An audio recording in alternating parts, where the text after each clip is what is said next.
Good afternoon. आज कक्षा 12 के छात्र छात्राओं को रसायन विज्ञान प्रथम प्रश्न पत्र में या ब्लॉक के तत्व को पढ़ाना है। चूंकि बच्चों ये मैंने आपको पढ़ा दिया था डी और यह ब्लॉक एक्स्ट्रा क्लास लगा के क्लास में पढ़ा दिया था, लेकिन आपके तरफ से ये आया सर इसको एक बार और पढ़ा दें, तो आज मैं यह ब्लॉक के एलिमेंट को पढ़ा रहा हूँ। इतना मैं हमेशा आपसे कहता हूँ कि जो आपका यस और पी ब्लॉक का तत्व है उसकी व्याख्या जो हम करेंगे वो बाहरी कक्षा में उपस्थित जो इलेक्ट्रॉन है उसके आधार पर करते हैं, लेकिन डी ब्लॉक के तत्वों की व्याख्या जो है वो पेनल्टीमेट ऑर्बिट में उपस्थित इलेक्ट्रॉनों के आधार पर करते हैं। और आपका जो यह ब्लॉक के तत्व है उनकी व्याख्या हम जो है वो एंटी पेनल्टीमेट ऑर्बिट में जो इलेक्ट्रॉन है उसके आधार पर करते हैं। मैं आपको बता दूं यह ब्लॉक के तत्व की दो कैरेक्टर है, उन्हीं दोनों कैरेक्टर को हम लोग जोड़ देते हैं तो एक परिभाषा मिल जाता है।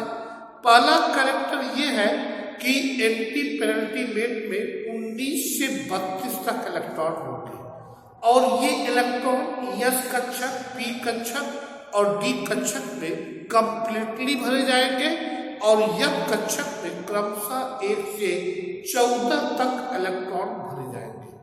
अब इसके बाद मैं बता दूं कि यह ब्लॉक के तत्वों का जो सामान्य इलेक्ट्रॉनिक विन्यास है वो आपका N-2, S2, now P6, now D10, now F114 ये होता है। आपके सामने डी ब्लॉक के यह ब्लॉक के तत्व में मुझको केवल आपको लैंथेनॉइड तत्व को पढ़ाना है, तो ये आपके सामने जो हमने लिखा है वो इलेक्ट्रॉनिक विन्यास या जिसको आप लोग कहते हैं इलेक्ट्रॉनिक कॉन्फ़िगरेशन बोलते हैं, ये इलेक्ट्रॉनिक कॉन्फ़िगरेशन है। सीधी सी बात है, आपको लैंथेनाइड का इलेक्ट्रॉनिक कॉन्फ़िगरेशन मैं बता दूं। लैंथेनाइड में आपको मालूम होना चाहिए सीरियम परमाणु क्रमांक 58 से ल्यूटिटियम परमाणु क्रमांक 71 तक के तत्वों को रखा गया है। आपके सामने पहले आपका सीरियम है, इसके बाद आपके सामने मैंने दूसरा जिस PR लिखा है वो PR जो है प्रेसियोडाइनियम, फिर नियोडाइनियम, इसके बाद आपका जो है PM है जिसको हम कहते हैं प्रोबिजियम, फिर SM समारियम एंड उसके आगे EU है। EU को हम लोग बहुत इजली बोलते हैं, ये यूरोपियम है। इसके बाद GD है, GD को हम क्या बोलते हैं गैडोलिथियम है। और उसके बाद TB है, TB को टर्बियम बोलेंगे। और DY को हम लोग डिस्प्रेशियम बोलेंगे और ये HO होलोमियम बोलेंगे। और इसी क्रम में आपका ER अर्थियम है और इसके बाद जो है आपका TM थुलियम और इसके बाद जो है इटियम है और ल्यूटिटियम है। आपको मालूम होना चाहिए बेटा C का परमाणु क्रमांक 58 होता है। आप इसको जब कोड लगा के लिखेंगे तो xenon 4F1 5D1 6S2। Xenon means आपको मालूम होना चाहिए ये आपने जेनॉन कोड लगा के लिखा है। इसी क्रम में PR जिसको हमने बताया कि परमाणु क्रमांक 59 है, इसको आप लिखेंगे तो जेनॉन 4F3 5D0 6S2। इसी क्रम में ND आपका 60, इसका जेनॉन और 4F4 5D0 6S2। इसी क्रम में PM इसका परमाणु क्रमांक 61 है, इलेक्ट्रॉनिक विन्यास लिखोगे तो जेनॉन 4F5 5D0 6S2। इसके बाद आपका SM 62 है, XE 4F6 5D0 6S2। इसके बाद EU 63 आपका क्या है आपका जेनॉन और 4F7 5D0 6S2। ये आपका GD है 64 जेनॉन और ये आपका क्या है 4s7 5d1 6s2। इसी तरह से आपका अगला जो आपका ये लैंथेनाइड एलिमेंट्स है जिसको हम टीबी कहते हैं। टीबी का परमाणु क्रमांक 65 है और मैं बता दूं टीबी को टर्बियम बोला जाता है। इसका इलेक्ट्रॉनिक विन्यास जेनॉन 4f9 5d06s2। इसके बाद dy है जिसका एटॉमिक नंबर 66 आप देखें जेनॉन 4f10 5d06s2। इसके बाद HO जिसका एटॉमिक नंबर 67 है जिसको आप हॉल्मियम बोलते हैं। ये जेनॉन 4f11 और 5d0 इसी रिस्पेक्ट में 6s2। अब इसके बाद आपका जो है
हाँ इसी रिस्पेक्ट में आपका ER जिसका एटॉमिक नंबर 68 है Fe4f5d06s2।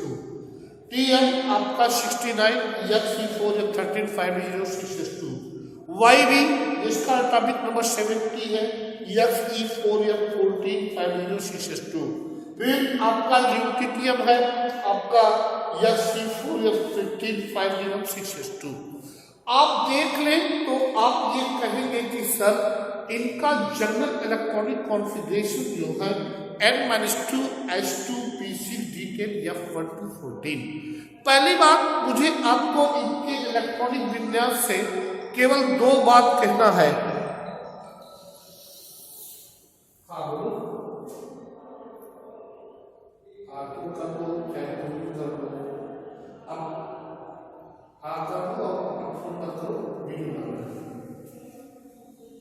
तो मेरे कहने का सेंस ये है बेटा इनका जनरल इलेक्ट्रॉनिक कॉन्फ़िगरेशन N-2s2p6d10f1214 होता है।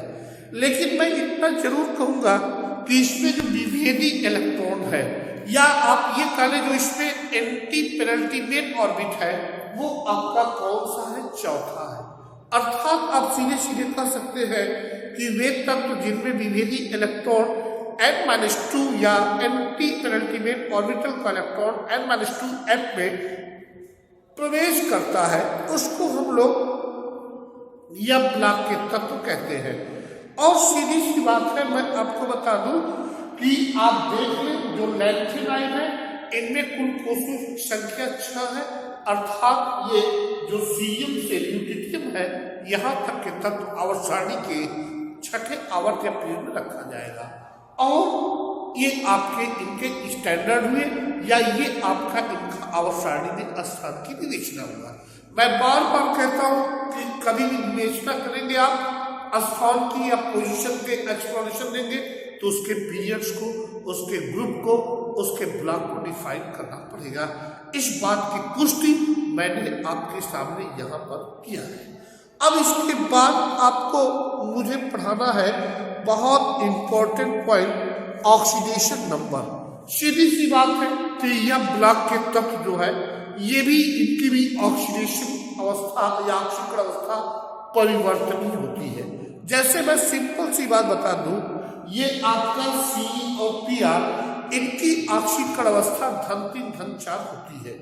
इसी क्रम में आपका जो एनडी है, एनडी इसका एटॉमिक नंबर 60 है, इसकी ऑक्सीकरण अवस्था धन 2 धन 3 धन 4 होता है। इसी क्रम में मैं आपको बताना चाहता हूं कि जो आपका पीएम है इसको ऑक्सीकरण अवस्था धन 3 होता है। और इसी क्रम में आपको बता दूं कि जो आपका एसएम है 62, इसका ऑक्सीडेशन नंबर धन 2 धन 3 होता है। इसके बाद आपका ईयू का ऑक्सीडेशन नंबर आप मुझसे बात करेंगे तो ये भी धन 2 धन 3 शो करता है। जीडी जिसको आप लोग कहते हैं, ये वो आपका जीडी है जिसको आप बड़े इजली बोलते हैं, इसका एटॉमिक नंबर 64 है। तो ये जीडी या जिसको आप लोग कहेंगे कि ये आपका जो है जीडी, जिसको हम लोग कह लेते हैं ये गैडोलीनियम है, इसकी ऑक्सीकरण अवस्था धन 2 धन 3 होती है। इसी तरह से पूरे यह ब्लॉक के तत्व जितने हैं इनकी ऑक्सीकरण अवस्था जो है वो आपकी क्या होती, परिवर्तनीय होती है। तो ऑक्सीकरण अवस्था की बात है, अर्थात आप सीधे सीधे कहेंगे कि लैंथेनाइड 4F श्रेणी के जो 14 ब्लॉक एलिमेंट्स है वो आप देखें तो आप ये कहेंगे कि परमाणु क्रमांक 58 से परमाणु क्रमांक 71 तक के तत्व को रखा गया है। इसी क्रम में मैं आपको बताना चाहता हूं, यहाँ पर जो सबसे अधिक या सबसे इम्पोर्टेंट पॉइंट है कि रंगीन आयनों का निर्माण तथा चुंबकीय गुण। यानी आपको अगला हेडिंग जो सिलेबस के अकॉर्डिंग पढ़ना है बेटा, वो formation of coloured ion and magnetic properties. तो मैं आपको बता दूं कि सीधी सी बात है, अगर आप हमसे पूछेंगे कि लैंथेनाइड तत्व कलर्ड आयन क्यों बनाते हैं, एक्चुअली जो लैंथेनाइड आयन होते हैं उनमें एफएम ट्रांजिशन होता है या एफएम संक्रमण होता है, जिसके कारण ये आंशिक रूप से भरे होते हैं, या आप ये कहें कि आंशिक भरे कक्षक होते हैं। मैं आपको दिखा दूं इलेक्ट्रॉनिक विन्यास आपने लिखा है, ये इलेक्ट्रॉनिक विन्यास ही इस बात को स्पष्ट करता है कि जो लैंथेनाइड तत्व है इनके आंशिक भरे कक्षक है, या आप सीधे कहें कि आंशिक भरे कक्षक के कारण लैंथेनाइड में एफ ट्रांजिशन होता है, और एफ ट्रांजिशन जो है वो इस बात की पुष्टि करता है कि वो कलर्ड आयन या रंगीन आयन बनाता है। और सीधी सी बात है कि चुंबकीय गुण आपको सामने मैंने शो किया, देख लीजिए जितने लैंथेनाइड तत्व हैं, ये लैंथेनाइड तत्व में अयुग्मित इलेक्ट्रॉन होते हैं। आपको मालूम होना चाहिए जो अयुग्मित इलेक्ट्रॉन को प्रदर्शित करता है उसकी चुंबकीय गुण अयुग्मित, उसका वो अणुचुंबकीय गुण या पैरामैग्नेटिक प्रॉपर्टीज को प्रदर्शित करता है। तो आप सीधे सीधे लिख सकते हैं कि आपके सामने मैंने सीधे तौर पे बता दिया कि जो लैंथेनाइड है बेटा, ये लैंथेनाइड रंगीन आयन इसलिए बनाता है कि इनमें आंशिक भरे कक्षकों के कारण एफ ट्रांजिशन होता है। और दूसरी बात मैंने सीधे तौर पे कहा कि लैंथेनाइड में अयुग्मित इलेक्ट्रॉन पाए जाते हैं, जिसके फलस्वरूप ये आपके जो लैंथेनाइड है ये अणुचुंबकीय गुण या पैरामैग्नेटिक प्रॉपर्टीज को प्रदर्शित करते हैं। अब इसके बाद एक हेडिंग आता है लैंथेनाइड संकुचन, जो आपके सिलेबस में है। लैंथेनाइड संकुचन का मतलब जिसको आप कहते हैं बेटा लैंथेनाइड कॉन्ट्रैक्शन। तो मैं आपको लैंथेनाइड कॉन्ट्रैक्शन की बात बता दूं। लैंथेनाइड कॉन्ट्रैक्शन है क्या? सीधी सी बात है कि आपका जैसे जैसे मतलब जब सीरियम से आप ल्यूटिकियम जा रहे हैं तो परमाणु क्रमांक या एटॉमिक नंबर बढ़ रहा है। परमाणु क्रमांक बढ़ने के साथ साथ इन जो लैंथेनाइड तत्व है इनके परमाणु त्रिज्या या आयनिक त्रिज्याओं के मान घटते हैं। वास्तव में यह प्रभाव ही क्या कहलाता है, इस प्रभाव को ही लैंथेनाइड संकुचन कहलाता है। अगर आप हमसे पूछोगे सर लैंथेनाइड संकुचन का प्रमुख कारण क्या है, तो सीधी सी बात है, यहाँ पर जो विभिन्न इलेक्ट्रॉन है वो किस कक्षक में गया है, 4f में गया है। तो मैं यही कहूंगा कि जो ये 4f इलेक्ट्रॉन, ये जो 4f इलेक्ट्रॉनों का कक्षक है या जो 4f इलेक्ट्रॉनों है, ये जो 4f इलेक्ट्रॉन है इनके क्षीण परिरक्षण प्रभाव या जिसको अंग्रेजी में हम बोलते हैं पुअर शिल्डिंग इफेक्ट के कारण जो है मीन्स जब परमाणु क्रमांक बढ़ेगा तो आयनिक त्रिज्या घटेगी। इसी क्रम में 4f इलेक्ट्रॉनों का जो परिरक्षण प्रभाव है वो बहुत कमजोर हो जाता है, क्षीण हो जाता है। इसलिए इस प्रभाव को हम लोग क्या कहते हैं, संकुचन प्रभाव कहते हैं। मैंने ये सिद्ध कर दिया कि परमाणु क्रमांक बढ़ने के साथ साथ, फिर से सुन लीजिए, परमाणु क्रमांक बढ़ने के साथ साथ परमाणु आवृत आयनिक त्रिज्याओं के मान घटते हैं। यह प्रभाव ही लैंथेनाइड प्रभाव कहलाता है या लैंथेनाइड संकुचन कहलाता है। फिर मैंने आपसे कहा कि लैंथेनाइड संकुचन का कारण 4f इलेक्ट्रॉनों का क्षीण परिरक्षण प्रभाव या पुअर शिल्डिंग इफेक्ट है। और मैंने आपको साफ साफ कहा जैसे जैसे परमाणु क्रमांक बढ़ता है वही शिल्डिंग प्रभाव यही है कि परमाणु क्रमांक जैसे बढ़ेगा तो नाभिक पर धनावेश भी क्या होगा, बढ़ता है। और इसी क्रम में यह उत्कोष इलेक्ट्रॉनों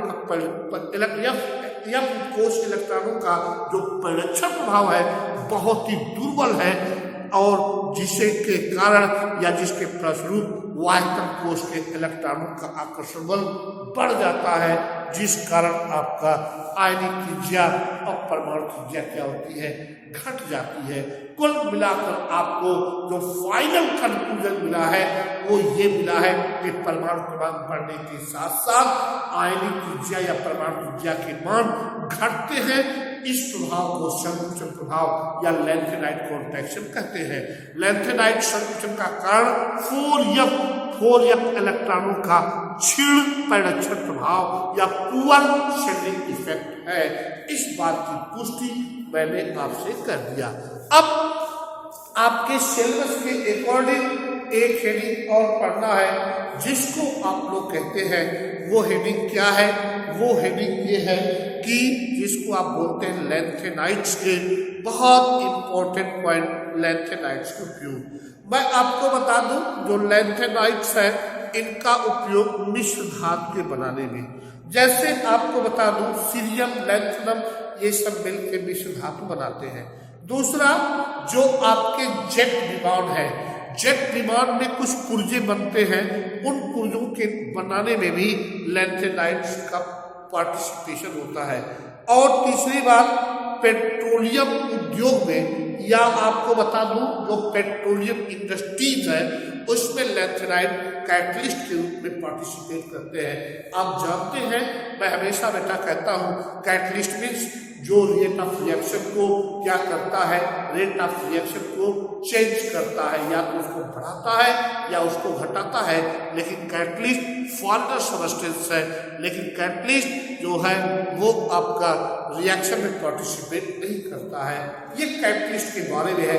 और सबसे इंपॉर्टेंट पॉइंट तो ये है catalyst do not initiate the rate of reaction. और उससे भी इंपॉर्टेंट बात है कि स्मॉल अमाउंट ऑफ कैटलिस्ट जो है वो रेट ऑफ रिएक्शन को चेंज करता है। इसी आधार पे कहा गया है कैटलिस्ट ये स्पेसिफिक इन नेचर। अब इसके बाद और भी उपयोग बता दें, जो आपके रंगीन कांच बनते हैं, ये रंगीन कांच के उद्योग में ये सब इसका उपयोग है। तो मैंने आज आपको बेटा बहुत डिटेल में पढ़ाया यह ब्लॉक के तत्व या जिसको आप कहते हैं इनर ट्रांजिशन एलिमेंट। मैं अपनी बात फिर से बता दूं, आपको एक बार रिवीजन कर दूं। मैंने आपसे सीधे तौर पे कहा कि यम ब्लॉक के तत्व किसको कहते हैं। यम ब्लॉक के तत्व का मतलब वह तत्व, वे तत्व जिनके बाहर से दो भीतरी कक्षा में या एंटी पेनल्टीमेट ऑर्बिट में 19 से 32 तक इलेक्ट्रॉन होते हैं। ये इलेक्ट्रॉन एसपीडी कक्षक में पूर्णतः भरे जाते हैं, परंतु यम कक्षक में 1 से 14 तक इलेक्ट्रॉन भरे जाते हैं। यम ब्लॉक के तत्व कहलाते हैं। मैंने आपको सीधे तौर पे बताया कि यम ब्लॉक के तत्व जो है, यम ब्लॉक के तत्व में आप देखें तो 2 आवर्त सारणी के नीचे 2 क्षैतिज खानों में तत्वों को रखा गया है। ऊपर परमाणु क्रमांक 58 से परमाणु क्रमांक 71 तक के तत्व को रखा गया, जिसको आप लैंथेनाइड के तत्व कहते हैं। और नीचे परमाणु क्रमांक 90 से परमाणु क्रमांक 103 तक के तत्व को रखा गया, जिसको एक्टिनाइड के तत्व कहते हैं। आपको मैं बता दूं, जो लैंथेनाइड का तत्व है उसको मैंने आपके सामने सीरियम से शुरू किया है, सीरियम से शुरू किया है और ल्यूटिनियम तक 14 तत्वों के मैंने इलेक्ट्रॉनिक विन्यास को लिखा। इलेक्ट्रॉनिक विन्यास के आधार पर मैंने सिद्ध कर दिया कि ये तत्व आवर्त सारणी के छठे आवर्त में क्षतिपूर्ण कोषों की संख्या 6 है, और मैंने ये भी बताया कि इसमें एंटी पेनल्टीमेट ऑर्बिट चौथा है। लेकिन चूंकि आपके कोर्स में लैंथेनाइड पढ़ना है, अगर एक्टिनाइड को पढ़ना होता तो मैं आपको लिख के दिखा था, तो आपको देखने को ये मिलता कि एक्टिनाइड में भी कुल कोषों की संख्या जो है वो 7 होगी, लेकिन उसमें आपका जो है एंटी पेनल्टीमेट ऑर्बिट जो है वो 5वां होगा, आपको देखने को मिलता। तो ये लैंथेनाइड, ये एक्टिनाइड, ये आपका था। लेकिन सबसे इंपॉर्टेंट बात यह है जो आपके कोर्स में पढ़ना है कि लैंथेनाइड के सामान्य अभिलक्षण, अर्थात उसमें इलेक्ट्रॉनिक विन्यास के आधार पर लैंथेनाइड के स्थान की विवेचना, जिसको मैंने आपको दिखाया। इसी क्रम में मैंने आपको ये भी दिखाया कि लैंथेनाइड के जो ऑक्सीकरण अवस्था है वह परिवर्तनीय होते हैं, वेरिएबल वैलेंसी होते हैं। क्यों होते हैं उसको भी मैंने एक्सप्लेन किया अभी। इसके बाद फिर मैं आपको ले चला कि इनके रंगीन आयन बनाने की प्रवृत्ति, means tendency to the formation of coloured ion, और एज वेल एज मैंने आपको बताया मैग्नेटिक प्रॉपर्टी। आपने देखा जो रंगीन आयन बना वो एफएफ ट्रांजिशन के कारण बना, और आपने देखा कि ये जो लैंथेनाइड है इसमें अयुग्मित इलेक्ट्रॉन है। जब इसमें अयुग्मित इलेक्ट्रॉन है तो दैट विल बी श्योर ये अनुचुंबकीय गुण को प्रदर्शित करेगा। और इसी क्रम में मैंने लैंथेनाइड संकुचन बताया, और लैंथेनाइड संकुचन के बारे में आपको ये भी बता दिया कि सीधी सी बात है कि लैंथेनाइड संकुचन है क्या। मैंने कहा कि लैंथेनाइड तत्वों में जब आप जैसे आगे बढ़ेंगे, परमाणु क्रमांक बढ़ने के साथ साथ उनके आयनिक या परमाणु त्रिज्या का मान घटता है। इस प्रभाव को लैंथेनाइड, इस प्रभाव को या यह प्रभाव ही लैंथेनाइड संकुचन कहलाता है। फिर मैंने आपसे कहा कि लैंथेनाइड संकुचन का सबसे बड़ा कारण क्या है, जो 4f इलेक्ट्रॉनों का छिल्ल प्रदक्षिण प्रभाव, जिसको आप अंग्रेजी में कहते हैं पुअर शिल्डिंग इफेक्ट, उसकी भी व्याख्या मैंने किया। इसके बाद लैंथेनाइड का उपयोग। एक बात आपको और बता दूं कि लैंथेनाइड संकुचन का प्रभाव क्या है। कभी कभी आपसे 2 नंबर पूछ देता है what is the effect of lanthanide contraction.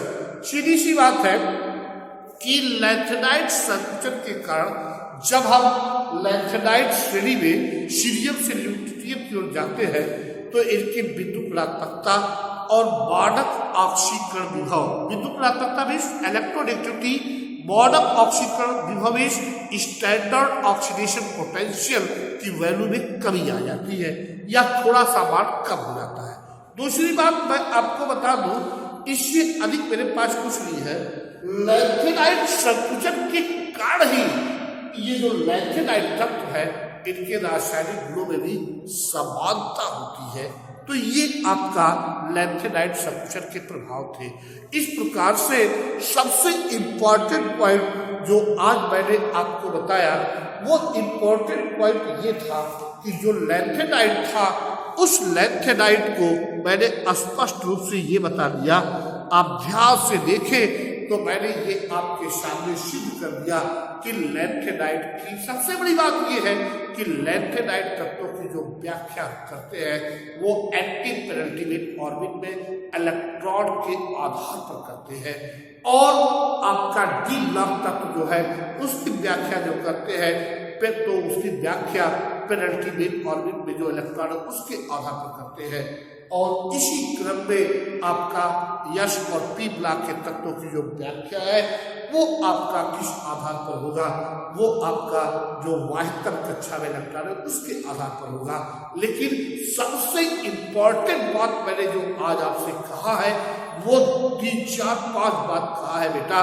पहला तथ्य मेरा ये था कि लैंथेनाइड ये या ब्लॉक में 2 श्रेणी के तत्व है, लैंथेनाइड एंटीनाइड, दोनों की व्याख्या एंटी पेनल्टीमेट ऑर्बिट में जो इलेक्ट्रॉन है उनके आधार पर होगा। लेकिन आपको मैंने सिद्ध कर दिया कि लैंथेनाइड में एंटी पेनल्टीमेट ऑर्बिट चौथा होगा और एंटीनाइड में 5वां होगा। और सबसे और इम्पोर्टेंट पॉइंट बताया, यहाँ पे लैंथेनाइड कॉन्ट्रैक्शन, वहां पे एंटीनाइड कॉन्ट्रैक्शन, लेकिन आपको देखने को मिला कि लैंथेनाइड कॉन्ट्रैक्शन का सबसे बड़ा इफेक्ट क्या था कि इन लैंथेनाइड तत्वों के रासायनिक गुणों में समानता होती है, और जब आप सीरियम से जब आप ल्यूटिटियम की ओर जाएंगे तो आपको देखने को क्या मिला, आपको देखने को ये मिला कि इनका विद्युत मान और मानक ऑक्सीकरण विभव का मान थोड़ा सा कम हो गया।